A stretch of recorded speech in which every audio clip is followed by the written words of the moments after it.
আসলে কিছু কাস্টমার আছে যাদেরকে আপনি সারাদিন বোঝানোর পরেও ওনারা কিছুই বুঝবে না, তারা যেটা বলবে সেটা, বিশেষ করে মুরব্বী কাস্টমার যারা পরে তাদের ক্ষেত্রে এরকম হয়। মুরব্বী কাস্টমারদেরকে আপনি যত কিছুই বলেন তাদের মাথায় কোনো কিছুই ঢুকবে না, ওনারা যা বলছে তাই। এই কাস্টমারটা ফোনটা নিয়ে আসছে একটা ফলে লাগানোর জন্য, তো আমি কাস্টমারে বললাম যে আঙ্কেল আপনার এত দামি একটা ফোন, আপনি তো চাইলে এটার উপরে একটা গ্লাস প্রোটেক্টর লাগিয়ে নিতে পারেন যেটাতে অনেক সেফটি আছে, আর পলি লাগালে তো কোনো সেফটি নাই, হাত থেকে পড়ে গেলে ডিসপ্লেটা ভেঙে যাবে। কাস্টমারের কথা হচ্ছে না থাক সমস্যা নাই, আমার ডিসপ্লে ভাঙলে ভাঙুক, তবে আপনি পলি লাগিয়ে দিন। তো আমি জিজ্ঞেস করলাম যে গ্লাস লাগাইলে অসুবিধা কোথায়। কাস্টমারের কথা হচ্ছে গ্লাস লাগাইলে কয়েকদিন পর পর ওনার গ্লাসটা ভেঙে যায়, এই জন্য উনি আর গ্লাস লাগাবে না, উনি পলি লাগাবে। পলি লাগালে নাকি অনেকদিন ইউজ করা যায়, গ্লাস লাগাইলে অনেকদিন ইউজ করা যায় না, এই জন্য কাস্টমারের কথা হচ্ছে উনি গ্লাস লাগাবে না, উনি পলি লাগাবে। তো আমার কথা হচ্ছে পলি লাগালে তো কোনো সেফটি নাই, কারণ এটা হচ্ছে একটা পলিথিন, পলিথিনে তো আর আপনাকে কোনো প্রোটেকশন দিবে না, হাত থেকে পড়ে গেলে আপনার ডিসপ্লেটা নষ্ট হয়ে যাবে, সেখানে আপনার হাজার হাজার টাকা নষ্ট হবে।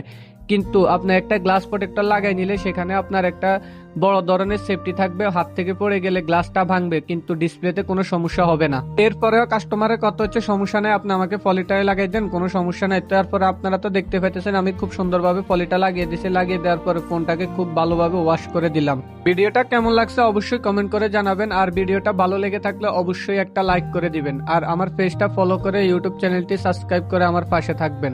ধন্যবাদ সবাইকে ভিডিওটা এতক্ষণ দেখার জন্য। আর আপনার ফোনটার মডেল কত অবশ্যই কমেন্ট করে জানাবেন, আপনি ফলি ইউজ করেন না গ্লাস প্রোটেক্টর ইউজ করেন সেটাও কমেন্ট করে জানাবেন।